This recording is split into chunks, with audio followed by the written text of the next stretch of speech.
कितने खुश हो गए कि लहू नहीं बहाना पड़ा, ऐसा रास्ता बताओ।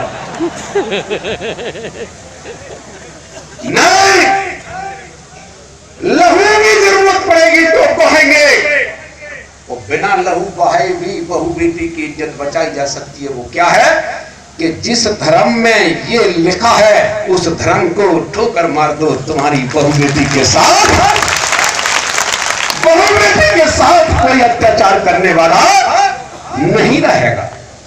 बच गए।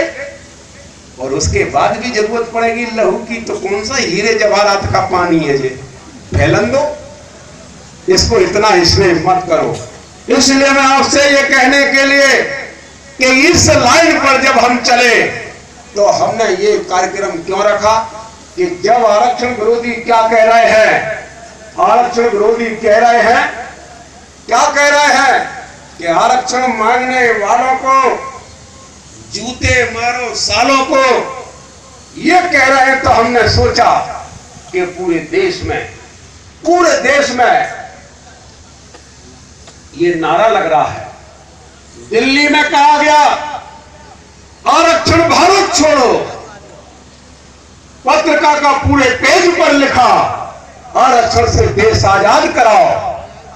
इतनी चिंता इनको अंग्रेजों से देश आजाद कराने की नहीं थी, इतनी चिंता इनको भारत छोड़ो अंग्रेजों इसकी नहीं थी, जितनी चिंता इनको आरक्षण की है।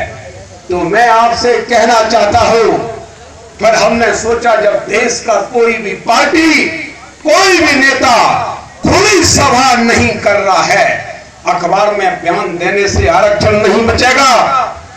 ये लोकतंत्र का युद्ध का मैदान है, इस युद्ध के मैदान में तलवार पकड़नी पड़ेगी। तलवार पकड़ करके युद्ध जीता जाता है और लोकतंत्र में सभाएं करके युद्ध जीता जाता है। ये युद्ध का मैदान है। आज हम यहां से जाएंगे युद्ध जीतने की कसम खाके, तब हमने ये रैली रखी और 10 दिन हमने प्रचार कर लिया इस रैली का कि हम आरक्षण समर्थक रैली करेंगे। तो तकलीफ किसको होनी चाहिए, समर्थकों को होनी चाहिए कि विरोधियों को होनी चाहिए कि नहीं? तो मैं आपसे कहना चाहता हूं तकलीफ हुई विरोधियों को। विरोधी कौन है? विरोधी बीजेपी है, कांग्रेस है, इसके हिंदू हैं, हाई कास्ट हिंदू इसके विरोधी हैं, सब लोग विरोधी हैं, सामान्य वर्ग के विरोधी हैं। एक ब्राह्मण के मुंह से हम